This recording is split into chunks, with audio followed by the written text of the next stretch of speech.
TDP అధినేత చంద్రబాబుపై విజయసాయిరెడ్డి మండిపడ్డారు. వాలంటీర్ వ్యవస్థపై చంద్రబాబు దుర్మార్గపు చర్యలకు పాల్పడుతున్నారని ధ్వజమెత్తారు. నెల్లూరులో ఎన్నికల ప్రచారం అనంతరం విజయసాయిరెడ్డి మాట్లాడుతూ తన స్వలాభం కోసం చంద్రబాబు దేనికైనా వెనకాడబోడని అన్నారు. చంద్రబాబు మొదటి నుంచి పెత్తందార్లకే కొమ్ము కాస్తున్నారని విజయసాయిరెడ్డి ఆరోపించారు.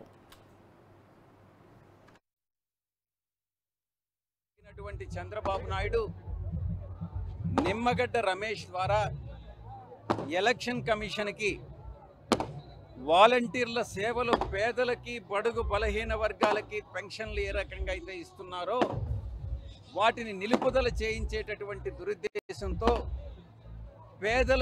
పేదల పొట్టగొట్టి ధనిక వర్గాలకి పెత్తందారీ వర్గాలకి తను ప్రతినిధిగా పేదలకు మన ప్రభుత్వం జగన్ గారి ప్రభుత్వం వాలంటీర్ వ్యవస్థ ద్వారా చేస్తున్నటువంటి సేవలను నిలుపు చేయించినటువంటి ద్రోహి చంద్రబాబు నాయుడు బహుశా మానవ జన్మ ఎత్తినటువంటి ఏ వ్యక్తి కూడా మానవ ద్రోహాన్ని కలలో కూడా ఊహించరు.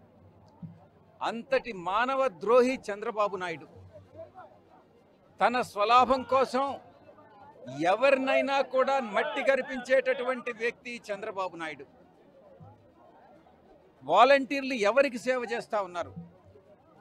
పేదలకు బడుగు బలహీన వర్గాలకు అవ్వాతాతలకు ఎవరైతే ఇంట్లో నుంచి రాలేరో వాళ్ళందరికీ కూడా ఇంటికి వెళ్ళి వాళ్ళ చేతుల్లో పెన్షన్ పెట్టేటటువంటి వ్యవస్థ వాలంటీర్ వ్యవస్థ.